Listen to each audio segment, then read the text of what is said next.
Une échographie cardiaque à la dobutamine sert à faire des images de votre cœur pour voir comment il fonctionne lorsque vous faites un effort. On fait cet examen chez les gens qui ne peuvent pas marcher sur un tapis roulant. Il peut être fait pour différentes raisons, soit que vous aviez des symptômes ou pour un suivi par exemple. L'examen consiste à injecter un médicament, la dobutamine, qui accélère le cœur. L'effet est à peu près le même que si vous marchiez sur un tapis roulant. Pendant l'injection, on fait une échographie cardiaque en envoyant des ultrasons à travers la cage thoracique. Leur écho donne une image du cœur.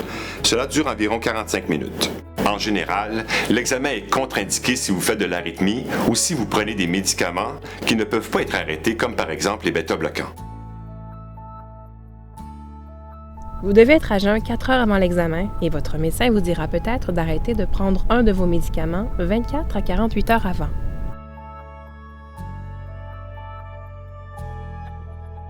Vous enlevez d'abord vos vêtements du haut pour mettre une jaquette d'hôpital. Puis une infirmière vous installe un cathéter dans une des veines du bras pour vous donner plus tard les médicaments calmants. Le technologue vous pose 10 électrodes sur le thorax pour suivre l'activité électrique du cœur. On vous couche sur le côté gauche, sur une civière.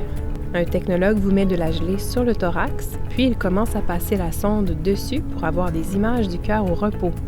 Puis on accélère votre cœur avec la dobutamine dans une poche de soluté branchée sur le cathéter. Le temps de l'injection dépend du temps que met votre cœur pour atteindre la fréquence cardiaque voulue. Pendant ce temps, on continue à prendre des images. La dobutamine peut faire battre le cœur de façon irrégulière. Si c'est le cas, l'examen pourrait être arrêté. Pendant l'injection, vous pourriez aussi avoir des palpitations, des tremblements, des envies de vomir, des maux de tête ou d'autres effets. Cela disparaît dès que l'injection est finie. Une fois la bonne fréquence cardiaque atteinte, on prend encore quelques images puis on arrête l'injection. Votre cœur est ralenti avec des médicaments si c'est nécessaire. Après, vous allez dans une salle où une infirmière vous surveille pendant 45 minutes. Puis on enlève le cathéter et vous pouvez partir.